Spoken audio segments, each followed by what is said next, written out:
Ce programme vous est présenté par la région Grand Est. Le Crédit agricole Alsace-Vosges au service de nos territoires et de ceux qui y vivent.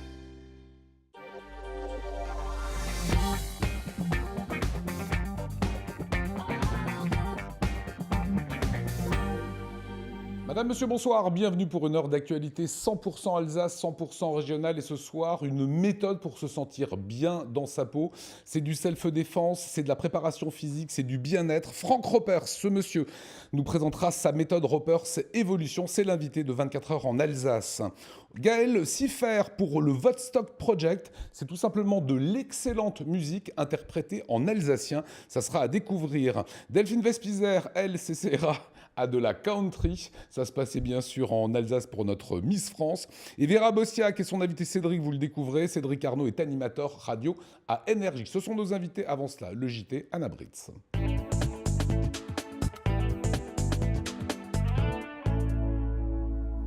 Bonsoir à tous et dans l'actualité. Ce soir, le Wi-Fi gratuit pour tous dans l'espace public arrive en Alsace grâce à des financements de l'Union européenne. Reportage à Reichstedt. Une tradition bien alsacienne ensuite. À quelques jours de Pâques, les lamelles sortent de leur moule, exemple à Soufflenheim. Et puis Nessim est de Guebwiller. À la fin du mois, il participera à son 7e Ironman au Texas. Et l'heure pour le moment est à l'entraînement. Nous l'avons suivi. C'est un des projets emblématiques votés par le Parlement européen ces derniers mois, Wi-Fi for EU, comprendre du Wi-Fi pour l'Union européenne. Le principe, aider à l'installation de l'Internet sans fil en haut débit et gratuit dans l'espace public et donc ainsi réduire la fracture numérique. 13 000 communes dans toute l'Europe se sont portées candidates pour la première vague de l'appel à projet. 2800 dossiers ont été sélectionnés et parmi elles, 6 communes alsaciennes sont lauréates. Et donc Reichstedt, plus d'explications tout de suite avec Fanny Kunz.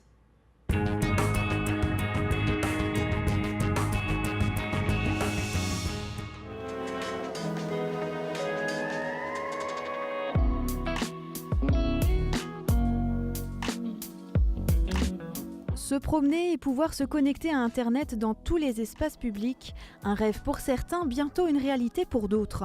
Reichstedt fait partie des 2800 communes européennes à entrer dans le projet Wi-Fi for EU, le Wi-Fi pour tous. Application concrète de ce que l'Europe peut offrir aux territoires locaux, ce dispositif s'inscrit dans une démarche globale de numérisation de l'Europe. C'était vraiment une volonté européenne de rendre ce Wi-Fi accessible de manière gratuite dans des lieux publics européens. C'est aussi une manière de communiquer positivement et concrètement sur ce que fait l'Europe, sur l'investissement de l'Europe dans les territoires. Parce que très souvent, on a l'impression que l'Europe est loin. Ça, c'est concret. L'abonnement Internet ainsi que l'entretien et la maintenance, estimés entre 400 et 750 € par an, seront à la charge de la commune. Un financement européen est prévu pour les frais annexes d'installation des bornes Wi-Fi. Alors ce que l'Europe a voulu, c'était vraiment un mécanisme très très simple, parce que ça aussi c'est un reproche qui est souvent fait à l'Union européenne. Beaucoup de gens ne participent pas au projet européen, ne demandent pas de financement européen parce que c'est trop compliqué. Donc là on a fait le choix de la simplicité et donc les communes qui ont été retenues vont bénéficier d'une aide de 15 000 € et ça doit être fait de manière très très simple. Et donc c'est l'opérateur qui va installer les bornes du Wi-Fi gratuit qui touchera l'argent de la Commission européenne et ce qui fait que la commune n'aura pas à payer ces 15 000 €. Les parcs, les abords des écoles, la mairie, la médiathèque ou la salle des fêtes sont ciblés par la commune pour devenir des lieux connectés. Le plan d'eau qui attire près de 5000 personnes l'été disposera également de sa borne Wi-Fi. Reichstedt fait partie des 6 communes sélectionnées en Alsace qui offriront du Wi-Fi à tous dans les lieux publics. C'est une très grande chance que nous avons d'avoir été tirés au sort et que ça va ramener peut-être à Reichstedt un Wi-Fi gratuit. Mais surtout, ça va être une prise de conscience de ce que fait vraiment l'Europe concrètement pour les habitants de notre village. D'ici 2020, 6 000 à 8 000 communes européennes devraient pouvoir accéder au projet Wi-Fi pour tous. Et pour aller encore plus loin, l'Union européenne a pour ambition de développer la 5G dans toute l'Europe.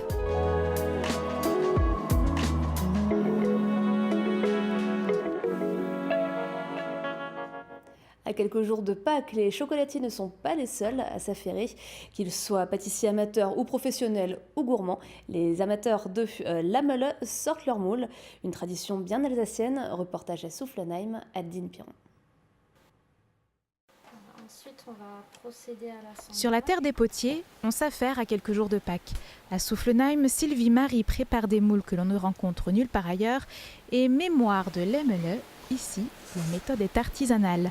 Les doigts de Sylvie façonnent les moules des futures pâtisseries Pascal, tout un art. La particularité du moule à Lamele, c'est qu'il faut le cuire les deux parties ensemble. Si on les cuit séparément, il y aura une déformation.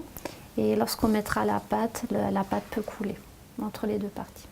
Après avoir pressé la terre et soigné les traits du moule, il reste encore quelques étapes. Les 450 moutons produits par Sylvie, sa sœur et leurs salariés doivent être enduits d'un émail qui garantit l'étanchéité. Ici, le savoir-faire est transmis de génération en génération. La dernière étape sera la cuisson. Donc on cuit jusqu'à 1070 degrés. On mettra 12 heures à monter en température et 12 heures à retomber à une température ambiante. C'est un savoir-faire qui a été transmis par mes parents, donc, vu qu'on est la 4e génération. Il existe des moules métalliques ou en téfal, mais voilà. Moi je trouve qu'ils sont moins jolis et c'est un autre goût. Marie-Madeleine a elle aussi le goût de la transmission et des traditions. Dans sa cuisine à quelques centaines de mètres, elle apprend à ses 4 petits-enfants l'histoire du Lamele. Le Lamele remonte quand même au XVIe siècle. Donc c'était à l'époque, pendant le carême, les gens n'avaient pas le droit de manger des œufs. Donc ils ont stocké tous ces œufs et puis ils ont récupéré ces œufs à la fin et ils ont fait une pâte. Ils appelaient ça l'agneau de Dieu, donc le mouton de Pâques, l'agneau de Dieu. Et forcément, quand on est fille de boulanger, pâtissier, la recette est dans la tête. Pour un moule moyen, on prend 2 œufs. Sachant que pour chaque œuf que vous utilisez, il faut 30 g de sucre et 30 g de farine. Ce sont là tous les ingrédients pour la pâte à Lamele. Les petits-enfants regardent et écoutent avec attention leur grand-mère. La recette ancestrale n'a plus aucun secret pour eux. Ils ont bien retenu, il faut généreusement beurrer et fariner le moule. Une fois l'appareil mousseux, il faut tamiser la farine et aérer la pâte. Un tour au four pendant 35 minutes à 180 degrés. Un peu de patience, c'est gare à celui qui brûlerait les étapes. Qui sait, un jour ces jeunes Alsaciens fabriqueront eux-mêmes ces pâtisseries de Pâques. Ce qui est certain, c'est que Louisa, Rosie, Eloane et Amanda ne vont pas en perdre une miette. Une nouvelle statue pour Strasbourg et un visage pour le chevalier Liebenzeller. Inconnu jusque-là du grand public, il fut notamment le vainqueur de la bataille de Auersbergen en 1262. Sa représentation en bronze trône désormais place des Tripiers, Adeline Piron.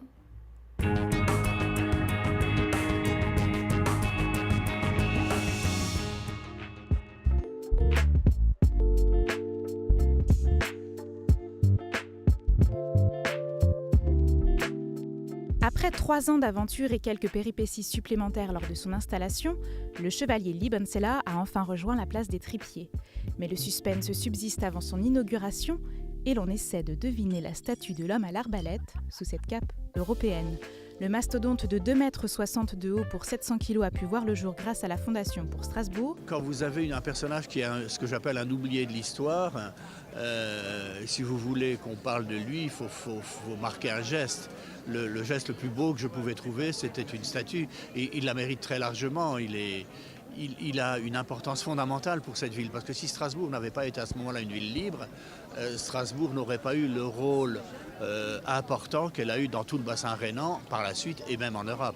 Strasbourg est quand même le point de jonction entre le monde latin et le monde germanique. C'est ça qui en fait une capitale européenne. L'objet fascine et interroge. Suspense levé, objet dévoilé. Il pose son fier regard sur la flèche de la cathédrale, se tient droit, une arbalète posée à ses pieds. Le sculpteur Christian Fuchs aura mis 3 ans à façonner le personnage tout de bronze vêtu. J'ai commencé par faire des modèles, puisque aucune image, gravure ou autre de Liebenzeller n'existait. Il n'était connu que par ses faits d'armes, c'est-à-dire la fameuse bataille de Auersbergen, qui a marqué l'émancipation de Strasbourg face à l'Église, face à l'Empire germanique. Mes premiers modèles, j'ai représenté le chevalier avec une épée. Et dans l'histoire de cette fameuse bataille, l'arbalète a été déterminante pour la victoire. Et donc on a décidé de représenter cette arbalète. Le chevalier, héros de démocratie locale, ne manquera pas de charmer curieux et touristes. Et si curieux vous êtes, l'histoire chevaleresque est aussi disponible sous forme de BD.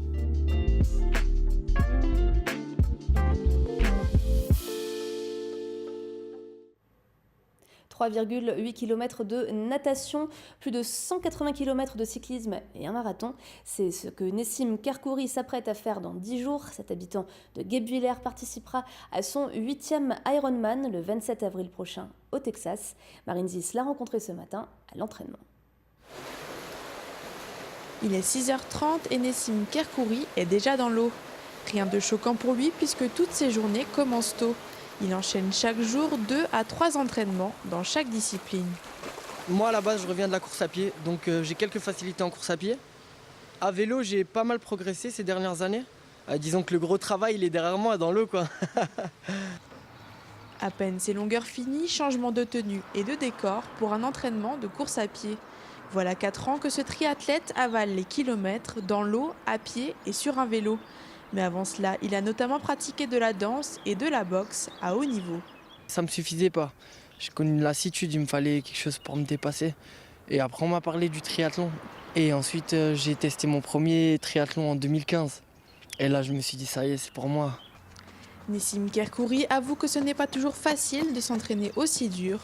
Dans ces moments-là, il se rappelle de cette longue période pendant son enfance où il a été contraint d'être privé de sport. J'ai connu des maladies, j'ai enchaîné maladie sur maladie, respiratoire, oculaire, cutanée, tout ça. Donc jusqu'à l'adolescence, c'était pas une option pour moi le sport. Donc quand j'ai su que j'ai vraiment pu en faire sans risque majeur, je me suis raccroché à ça, quoi. C'est sûr que psychologiquement, quand partir de rien, c'était un luxe pour moi. On se forge à quelque part, on se dit que voilà, j'ai connu pire que ça. Et le seuil de la douleur et de la souffrance, il augmente. Donc du coup, tu as une tolérance à la douleur qui est plus large. Et tu relativises plus, quoi. Donc ouais, c'est sûr que de ma faiblesse, c'est passé ma force. Ce mental d'acier, il va devoir s'en servir pour affronter la chaleur du Texas. Son objectif, terminer dans le top 10 de sa catégorie d'âge. En Alsace, il y a les touristes que l'on séduit grâce à la gastronomie et l'histoire ou l'architecture. Et puis, il y a ceux qui recherchent en plus les salles de congrès ou de réunion et des transports performants. C'est le tourisme d'affaires. Et ces retombées économiques ne sont pas négligeables pour la région. Strasbourg, Colmar et Mulhouse travaillent donc ensemble pour le développer, comme ici à Paris, Nora Boiriois.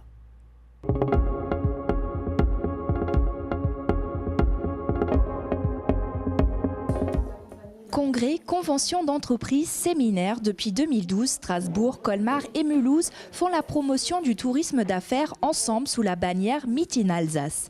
Et à chacun ses atouts. Pour Strasbourg, c'est un positionnement sur le marché international, sans oublier le régional. Puisque les pôles de compétitivité, les chercheurs, les professeurs basés à Strasbourg et à l'Université de Strasbourg sont aussi des vecteurs et des apporteurs de congrès, des congrès qui rayonnent de par leur savoir internationalement.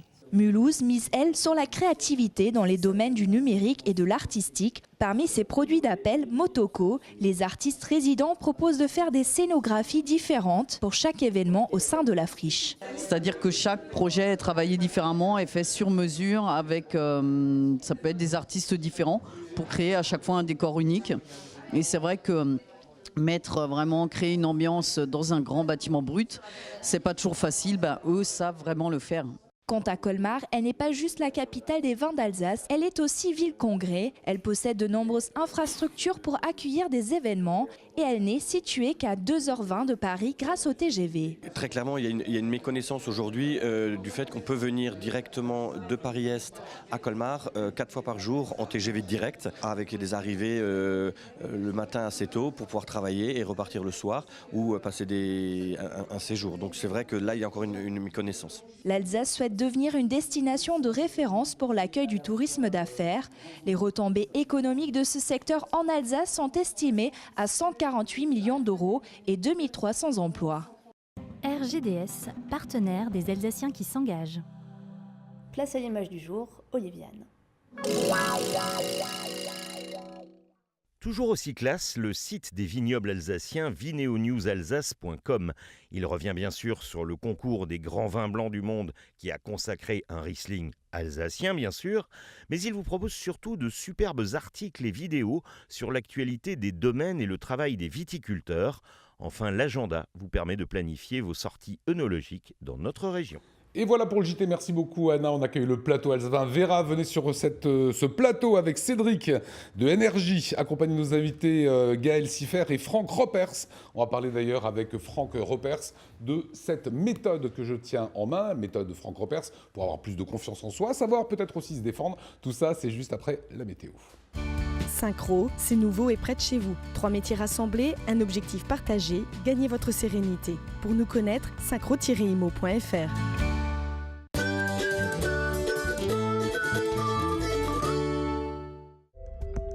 Bonjour à tous et bienvenue sur Alsace 20. Eh bien, je ne suis pas venue toute seule puisque le soleil est avec moi et il brillera dès votre réveil absolument partout en Alsace et aux frontières rhénanes. Les valeurs dans votre matinée, il fera 6 degrés du col de Saverne jusqu'à Strasbourg ainsi qu'aux frontières rhénanes, 7 degrés à Niederbronn et à Mulhouse et 8 degrés, ce sera la maximale si vous êtes à Colmar. Votre après-midi, eh bien, le soleil sera largement dominant, ne vous inquiétez pas, il y aura tout de même quelques petits passages nuageux et si vous êtes dans le nord de la Suisse, eh bien le soleil brillera. Les valeurs dans votre après-midi, eh bien il fera 19 degrés à Saint-Jean-de-Saverne, 21 degrés, ce sera la maximale à Vandenheim et 20 degrés partout ailleurs, que vous soyez en Alsace ou aux frontières rhénanes. Votre journée de vendredi, eh bien elle sera lumineuse et les valeurs iront jusqu'à 21 degrés. En ce jeudi, nous célébrons les parfaits. Le soleil se lèvera à 6h33 pour nous dire au revoir à 20h24. Excellent moment à tous sur Alsace 20 et à demain.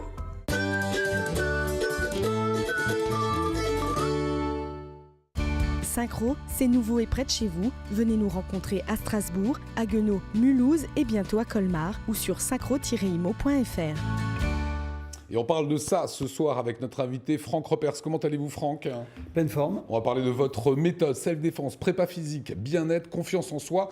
Et pour couronner le tout, vous êtes 7e dan de Pencak Silat. Alors moi je ne sais pas ce que c'est que le Pencak Silat, c'est quoi ? C'est vrai que c'est un nom compliqué. Donc c'est un art martial indonésien et malaisien, très ancien, où en fait on a conservé le fait de ne pas avoir de règles, de pouvoir se défendre en utilisant tous les moyens à ses dispositions. Ses moyens personnels et puis éventuellement des armes, on va dire par destination, comme un stylo, un couteau. Le but, c'est vraiment survivre. Voilà. Alors regardez le corps de notre invité. Bah oui, ça calme quand même, sachant qu'il est né en 62. Hein. Vous aurez 57 ans le 12 mai. Vous êtes fils de parents ouvriers dans le Belleville des années 70. Autrement dit, en 1980, vous n'avez pas une vingtaine d'années, mais ça craint quand même dans ce Belleville-là que je connaissais. Vous êtes plutôt chétif, mais vous rêvez d'un destin qui passera par le sport. En fait, vous êtes plutôt ambitieux, vous voulez faire les JO, carrément. Oui, voilà. Ça, c'était pour l'ambition. L'anecdote, j'avais mis la photo dans ma chambre des Jeux Olympiques et je me disais un jour j'y serai.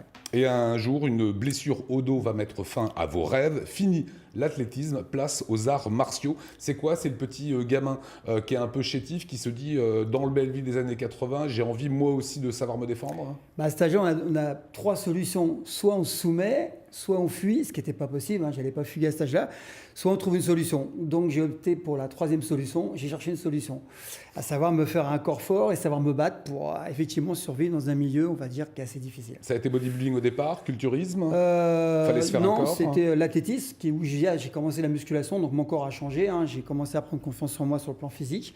Et puis après, ça a été les sports de combat, boxe, boxe thaï, boxe anglaise, ainsi de suite. Et puis après, j'ai basculé vers les arts martiaux et la self-défense ultime. Voilà, on va y arriver. Pour gagner votre vie quand vous êtes jeune, vous étiez videur de discothèque ou encore garde du corps. Et en 96, vous ouvrez l'Académie Franck Ropers. Vous avez aujourd'hui une 30aine d'établissements dans le monde. Voilà, ça le fait. C'est quoi, en quelques mots, la méthode Franck Ropers qu'on découvre dans ce livre, Franck ? En fait, c'est le fruit de mon expérience, c'est mon vécu que j'ai synthétisé sur 4 piliers qui me semblent être nécessaires pour avoir une vie, on va dire, épanouie. Ça veut dire savoir se défendre un minimum. Alors, ce n'est pas forcément les techniques de combat, c'est lié plutôt à la prévention, permettre à tout le monde, en étant suffisamment ouvert à l'extérieur, à l'environnement, pour ne pas se retrouver dans des situations difficiles. Donc, ça va bien au-delà de techniques de combat, avec une partie physique, avoir un corps en forme, simplement en bonne santé, avoir une bonne apparence physique, être bien, être vraiment aligné avec ses valeurs. Une partie, on va dire, plus hygiène de vie. En fait, quelques éléments suffisent dans la vie au quotidien pour modifier sa santé, l'améliorer. Et il ne faut pas forcément faire des régimes restrictifs, pas du tout, même au Vous dites contraire. même un verre de vin par repas, ça marche encore. Bien sûr, et on peut se faire plaisir une fois par semaine. Enfin, il y a plein de choses à mettre en place sans rentrer dans le restrictif, parce que le corps n'aime pas le restrictif, donc ça bloque, et sur le long terme, ça ne fonctionne pas, on le sait. Et la dernière partie, c'est celle qui me posait problème gamin, c'est que j'étais assez timide. Donc, c'est toutes les techniques de PNL, de programmation neurolinguistique, les techniques qu'on utilise en développement personnel pour aller facilement vers les autres et amener les autres à aller vers soi, pour avoir un quotidien plus agréable. Voilà, donc c'est les 4 pieds de la chaise, comme je dis. 4 pieds, une chaise tient bien. 3, c'est moins bien. 2, ça tombe. Et souvent, on n'a que 1 ou 2 piliers. Et donc, ça permet aux gens d'accéder peut-être aux autres piliers. Vous dites que pour se sentir bien, il faut se sentir fort. Vous l'écrivez dans le livre. Oui, voilà, il faut se sentir fort. Quand je dis fort, ce n'est pas forcément une force physique, c'est une force mentale. Celle qui permet d'être fort pour être utile, pour aider les autres et pour surtout être capable de ne pas se cacher. Apprendre à sortir de sa zone de confort pour évoluer dans la vie de manière harmonieuse, parce qu'on ne peut pas rester toujours caché, à un moment donné, il faudra sortir. Donc, comme je dis toujours, si on veut avoir une vie facile, il faut chercher la difficulté. Sinon, c'est l'inverse qui se passe. En cherchant la facilité, on va rencontrer la difficulté. Alors, quand vous allez sur YouTube, on va voir d'ailleurs un petit extrait. C'est parfois un peu violent, en tout cas, c'est souvent pédagogique. Mais alors, qu'est-ce que c'est vu entre 800 000 et 2 millions de vues? Regardez. Alors, le premier exercice est très simple.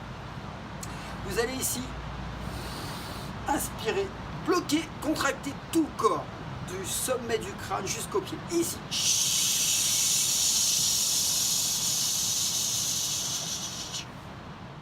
Comment vous expliquez, Franck, le succès? Là, c'est sur la respiration, c'est le fait de gainer, de bander les muscles, etc.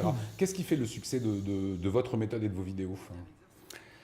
Déjà, il faut savoir que c'est un hasard. J'ai commencé par une vidéo, ça a bien pris. Je pense que c'est très simple, c'est que je vis une passion, j'adore transmettre. Donc je pense que les gens voient que je suis honnête, je suis naturel, donc je transmets une passion, donc ce qui est assez simple, quand on parle d'un truc qu'on aime et qu'on maîtrise un minimum. Donc les gens le ressentent, parce qu'il faut savoir qu'à travers YouTube et tous les réseaux sociaux actuellement, il faut être le plus naturel possible. Donc moi, c'est naturel, c'est mon quotidien. Donc j'ai pas de technique, pas de difficulté. Et puis quand j'ai commencé à travailler sur plusieurs piliers, les gens se sont vus à travers nos carences. Chacun d'entre nous a des difficultés, a des carences, et on essaye de les combler comme on peut. Et la vidéo, c'est l'idéal. Et partant du principe que moi, j'ai vécu la timidité, j'ai vécu la pauvreté, j'ai vécu le fait d'avoir un corps fragile. Donc je sais ce que c'est d'en souffrir. Donc je peux facilement transmettre avec l'émotion presque ce que je propose. Et comme c'est gratuit, ça plaît aux gens, je pense. Voilà, c'est une sorte de grand frère aussi. C'est ce qu'on dit souvent. Quand vous allez dans les cités. C'est top, il y a vraiment à peu près tout pour se faire des épaules, des abdos, de l'alimentation. Comment fondre un petit peu, Gaël, si vous voulez faire un peu d'abdos, un peu de... Ouais, j'aurais peut-être besoin. Ouais. Voilà, alors, Cédric. Ouais, mais moi je vais éviter de faire le malin du coup à côté de Franck. Ouais. Surtout que ça va être à votre tour, là, vous l'avez bien compris. Oui, non, mais... Voilà, du coup, je vais passer pour un gargal. Voilà, c'est plein d'informations. C'est un gros boulot que vous avez rendu là. C'est la méthode Frank Ropers Évolution, se sentir fort avec un minimum d'effort. Je dirais pas un minimum d'effort quand on voit le gabarit, mais si on en fait un petit peu plus que ça, on y arrivera. Vous restez avec nous, Franck? Avec plaisir. Je vous propose le meilleur de la mode avec notre Instagrammeuse, Vera Lifestyle.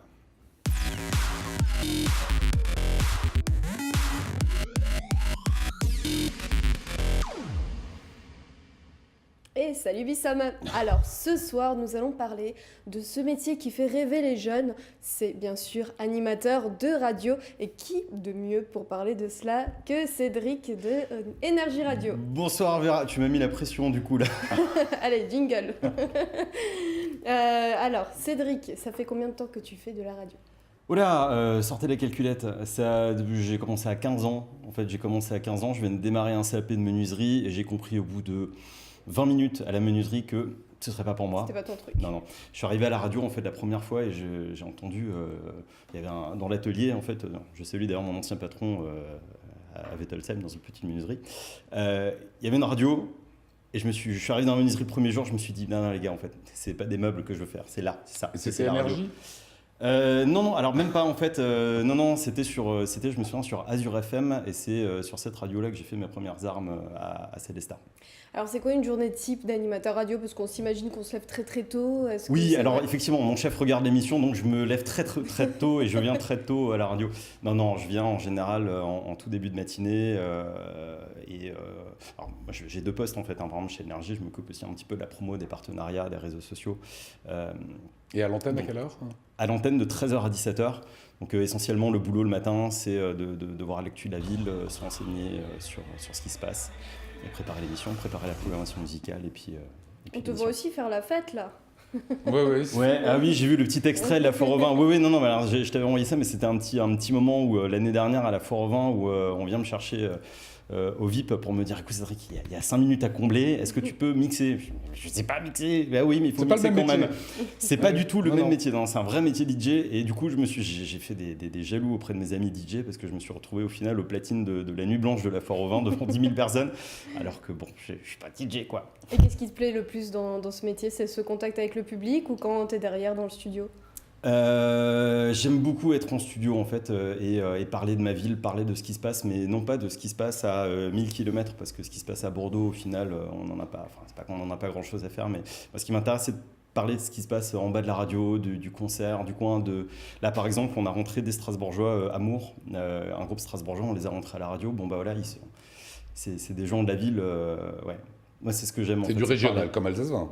Exactement. Mais moi, voilà, me retrouver en direct sur Énergie depuis la Foire au Vin d'Alsace, c'est un truc qui me fait plaisir. Et si tu avais trois moments forts de ta carrière comme ça, là, tout de suite, à nous noter? Là, tout de suite, la première fois où on m'appelait pour me dire, au bout d'un an chez Énergie, pour me dire, Cédric, tu fais quoi cet été? Je vais en vacances. Ça m'arrange pas. C'était mon grand boss.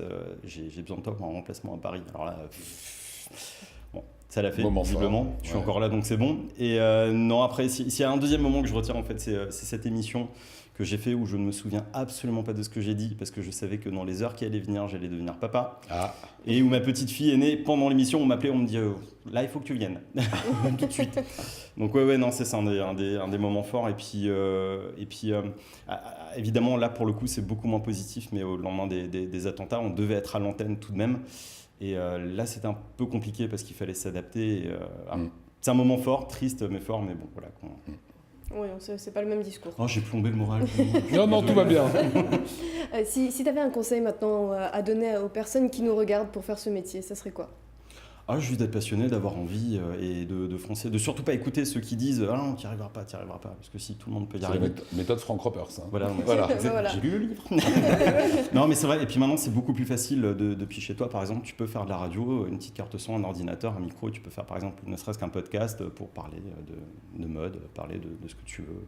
Voilà, donc en tout cas, rendez-vous tous les jours avec Cédric sur Énergie. Il y a une autre actualité, Vera? Exactement, oui, puisque ce week-end, c'est un long week-end de Pâques. Et puis, à part manger et sans parler de tout ce qui est chrétien, il y a un bon plan que je vous transmets. Il se passe des choses à Strasbourg. Effectivement, il s'agit de Plantes Vertes, puisque il y a une vente qui est organisée par Plantes pour tous, avec des prix fixes de 2, 5 et 10 euros. C'est du vendredi 19 au dimanche 21 avril à l'Eden Place.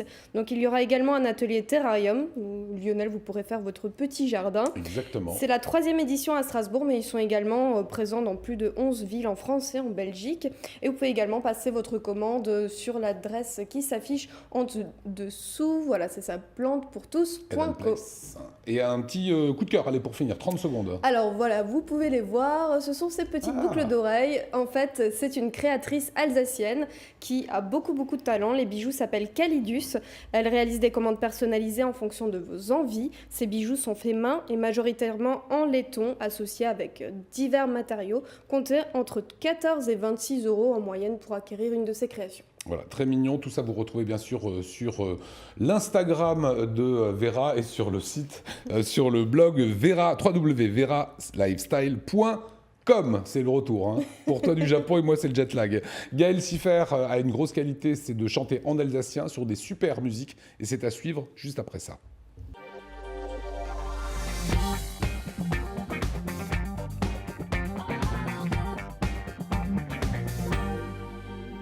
Et on parle musique avec de l'alsacien en plus. Gaël Siffer, ça va Gaël ? Très bien. On va parler de Vostok Project. Avant cela, on va quand même rappeler que vous étiez l'un des lauréats du premier concours Stimme. C'est ça, oui. Ça vous a apporté quoi, ce concours? Ça rapporte un peu plus de notoriété, ça met un peu plus en avant le projet musical en question. Et ça a donné musicalement ça, regardez.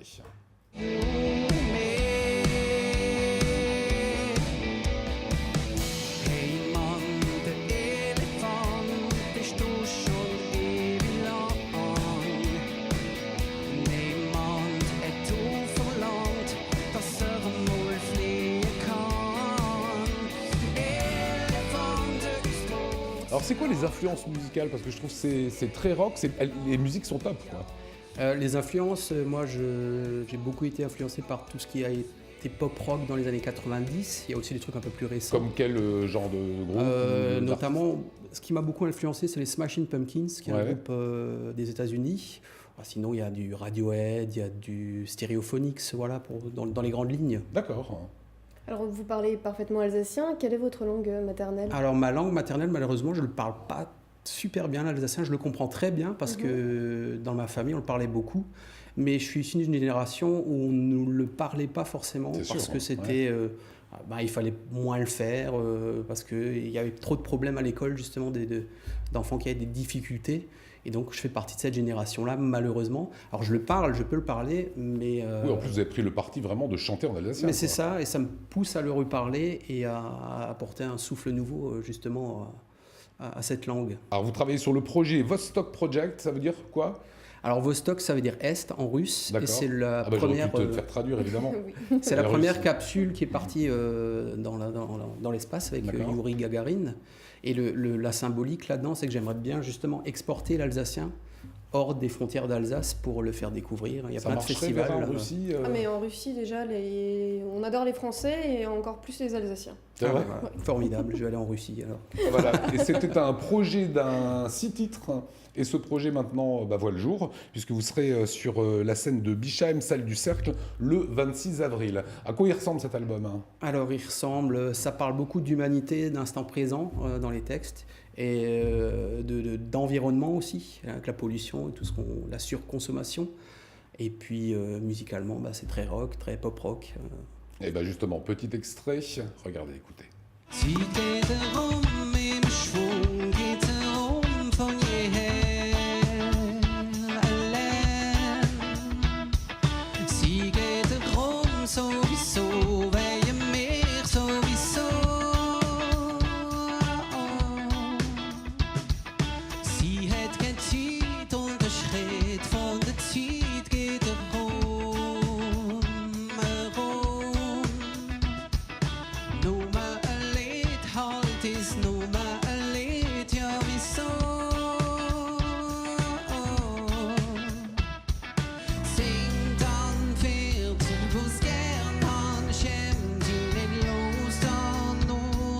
Voilà, c'est signé de Gaël Siffert et vous travaillez également avec Christophe Volz. Comment se répartit le travail? Christophe écrit plutôt? Alors Christophe, dans ce projet-là, il écrit les textes. Moi, je suis incapable. Enfin, c'est pas que je suis incapable, mais je fais ça moins bien. Il y a des gens qui font ça beaucoup mieux que moi, et lui, c'est le cas. Généralement, je compose une mélodie, une musique, je fais des arrangements. Je fais une ligne de chant sans parole que je lui envoie. Et lui, il essaye de respecter les consonances en alsacien. Donc c'est un exercice, je trouve, très périlleux et très difficile qu'il arrive bien, qu'il maîtrise très bien. Ce qui fait justement que on cherche aussi par ce projet-là à intéresser le non-dialectophone. C'est ça l'idée. Moi, quand j'étais petit, j'écoutais plein de chansons, je ne comprenais pas forcément les paroles en anglais.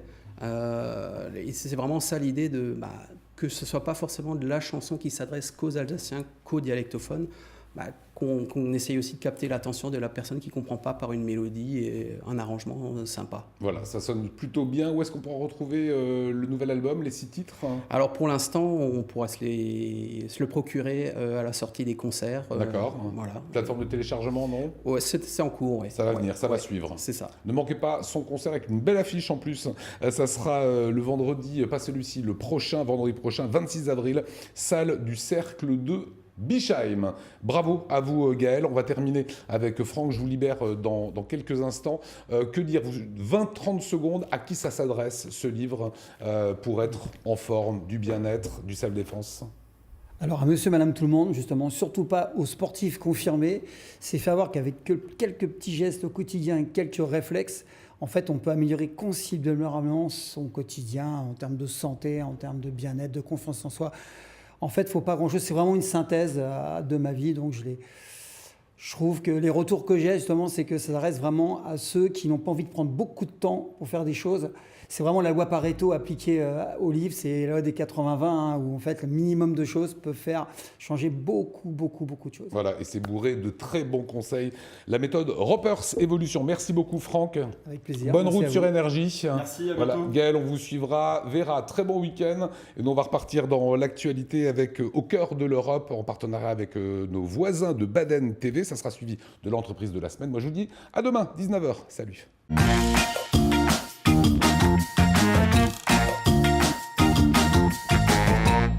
Salut Pinanter et bienvenue à Obersasheim. Aujourd'hui, c'est en musique et en danse que nous allons partager la passion de Véronique. Bonjour Véronique. Bonjour Delphine. Ça va bien? Ça va bien, ça va. Alors, Véronique, tu es animatrice de danse, pas n'importe laquelle, une danse qui nous vient de l'autre côté de l'Atlantique, c'est la country dance. Oui. Quelles sont les personnes qui viennent danser ici du country? C'est plus des plus jeunes, des plus âgés? Alors il y a tout âge, on peut venir de 7 à 77 ans ou même plus. Ma fille par exemple a commencé à 5 ans et il y a des gens qui dansent à plus de 80 ans, ils viennent encore danser. C'est une histoire d'amour avec la country et aussi avec ton mari parce qu'il est président. Ouais. Et donc ensemble, le couple, vous avez formé ça au Obersasheim. C'est ça, de par cette danse, donc on est tombé amoureux des États-Unis. Et depuis, on est déjà parti 5 fois aux États-Unis et puis on découvre la country au niveau de la danse, les voyages aux États-Unis et do you speak English a little bit? A little bit. Oh bien. Yes. Mais on sent vraiment l'accent. Donc ça aussi en fait, tu t'es mise à l'anglais. Un petit peu, oui, oui. Est-ce que tu aimerais m'apprendre une petite chorégraphie? Oui, oui, avec plaisir. Oui. Allez, cool, c'est parti. On y va.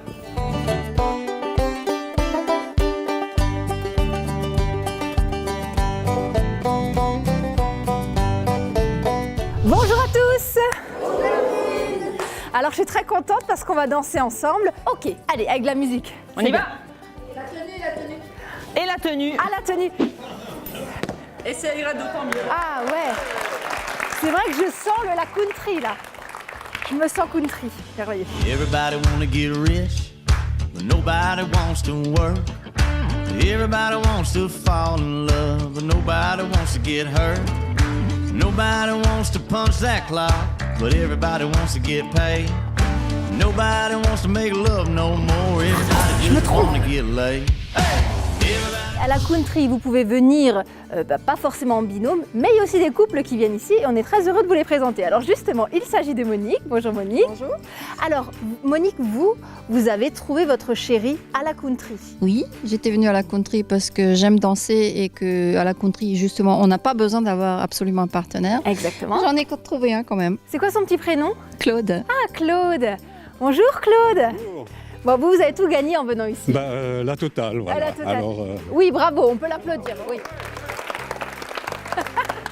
J'ai entendu dire en plus que vous venez de Saverne. Oui. Mais il n'y a pas de club à Saverne? Si, tout à fait. J'ai dansé auparavant donc, dans un club qui s'appelle Let's Dance, qui est très exactement à Marmoutier. Donc, mais ici, il y a Monique, donc c'est mieux. c'était un gros dilemme, mais voilà.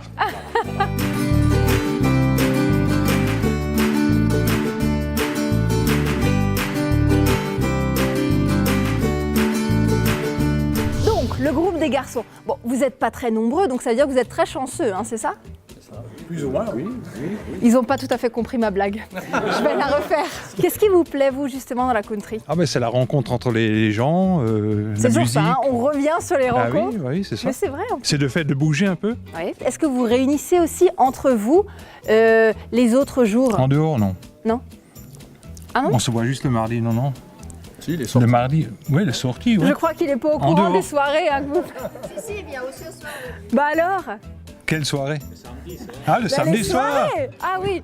On se rencontre comme ça, entre amis, oui. Alors il y a aussi les gens qui ont adopté le style country jusqu'au bout du cheveu, hein, c'est super important. Ah merci, Ça- c'est une perruque, ça. C'est une- Et ils sont soyeux hein, quand même. Ah oui, mais... Bon alors dites-moi, vous, ça fait combien de temps que vous faites de la country? La 9e année. D'accord. Et ça a commencé par de la généalogie. De là? Généalogie. D'accord. Ensuite, un cousin au Texas. Ok. Ensuite, des chevaux à Palouza. Et ensuite, la danse country. Donc c'est vraiment le mode de vie qui vous a conduit. Voilà, oui. Ok, et alors c'est quoi la prochaine étape dans ce cursus? Texas. Y Voyage aller au Texas, ouais. Ouais. Est-ce que vous avez commencé à parler anglais aussi? Non, parce que là-bas, on parle en alsacien. Mais j'allais dire, en fait, il y a toute une famille alsacienne un peu du Texas. Ça s'appelle les Alsaciens texans. De Castroville, oui. Le Castroville, Oui. exactement. Et vous en faites partie ou vous y allez? On fait partie d'une association et puis on parle en alsacien.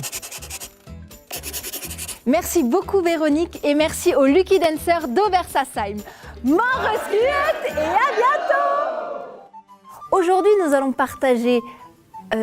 Attends, je réfléchis juste à mon truc. Merci Véronique et merci à tous les Lucky Dancers. On reprend.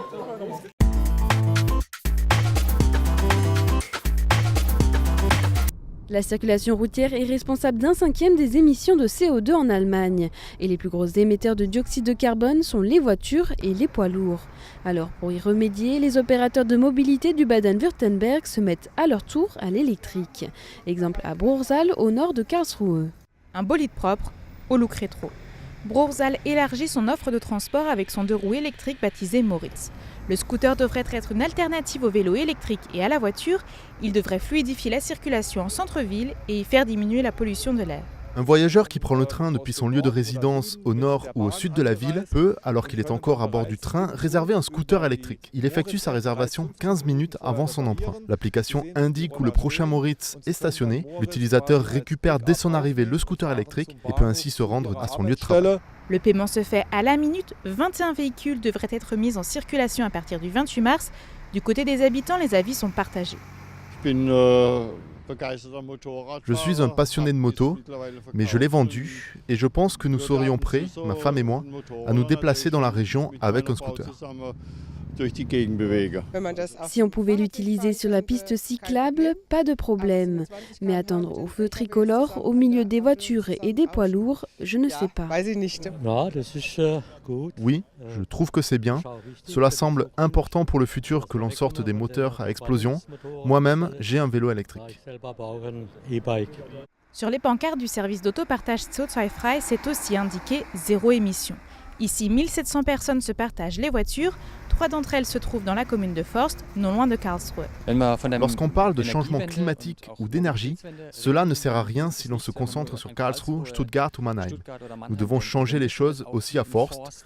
C'est pour cela que nous disions depuis le début qu'il est important que les voitures ne soient pas disponibles seulement à Bruchsal, où nous avons d'ailleurs beaucoup de nos voitures, mais aussi dans de petites communes comme ici à Forst. CO doit offrir une alternative à l'achat d'une deuxième, voire d'une troisième voiture. Plus de 40 voitures sont électriques. Elles fonctionnent grâce à une batterie qui peut être rechargée via des bornes de recharge qui fournissent de l'électricité verte. La plupart des utilisateurs sont âgés de 35 à 65 ans. Pour les jeunes, l'utilisation est déjà importante, mais nous voulons dans les années à venir élargir plus encore notre marché. Stefan Huber en est convaincu, à scooter ou en voiture, la mobilité deviendra dans les prochaines décennies un service à part entière, surtout avec l'autopartage. Il y a presque un mois, au zoo de Karlsruhe, l'éléphante la plus âgée d'Allemagne, Rani, est morte. Le zoo perdait alors l'un de ses animaux emblématiques et c'est dans ce même lieu qu'actuellement le terrain des éléphants s'agrandit. Ces pommes appétissantes, Jenny ne peut y résister. Depuis que Rani est morte, Jenny vit seule avec Nanda dans la maison de retraite des éléphants de Karlsruhe. Et finalement, les dames éléphantes ont bien supporté la perte de leur ancienne colocataire. Le deuil chez les éléphants est différent de celui des êtres humains. Nous pleurons ou sommes parfois totalement apathiques. Les éléphants ont bien remarqué que l'une des leurs n'était plus là. Nous les avons laissés faire leurs adieux. Les éléphants ont pu renifler et sentir l'odeur où Rani se trouvait lorsqu'elle est morte. Le vide qu'a laissé Rani devrait perdurer selon le zoo encore quelques temps. Un nouvel éléphant emménagera dans cette maison de retraite un peu spéciale seulement lorsque les travaux de l'enclos seront terminés. Sous les yeux des visiteurs du zoo, les 3000 m² de l'enclos devront être triplés, le coût environ 1,3 million d'euros. Après un retard en fin d'année, la fin des travaux se rapproche un peu plus des délais initialement prévus. Nous voulions être prêts pour Pâques et nous pensons que les travaux seront terminés entre Pâques et la Pentecôte. Nous sommes sur la bonne voie. L'espace pour les éléphants se construit vraiment bien et bientôt nous pourrons l'ouvrir. Au cours de ces dernières semaines, les ouvriers du bâtiment ont créé des chemins et creusé des fossés. Désormais, ils s'attaquent à la tribune des visiteurs, à la future cascade et aux rochers artificiels. En plus de l'aspect visuel, la sécurité était un des enjeux importants de ces travaux. Les porteurs du projet se sont par exemple interrogés sur la résistance des clôtures face au poids d'un éléphant adulte. En ce qui concerne les clôtures pour l'enclos des vieux éléphants, le problème de la résistance lors de collisions ne se pose pas. Cela nous a permis de réaliser des économies dans le budget. Nous étions en quelque sorte aussi obligés de le faire. Les fondations sont déjà assez profondes et les poteaux sont enfouis à 3,5 mètres sous terre. Si nous avions dû creuser plus encore, nous aurions atteint la nappe phréatique et là, ça aurait été vraiment un défi de taille pour les travaux. Et donc ici, nous pouvions faire un peu moins dans cet enclos pour vieux éléphants, car ils ne se poussent pas, ils ne se bousculent pas, ils ne courent pas comme des fous partout, parce qu'il s'agit ici d'une maison de retraite pour éléphants. Un nouvel animal pourra emménager ici après la fin des travaux. Les éléphants seront donc à nouveau 3 à Karlsruhe. Ce qui est certain, c'est qu'il y aura assez de place dans cette résidence pour éléphants seniors.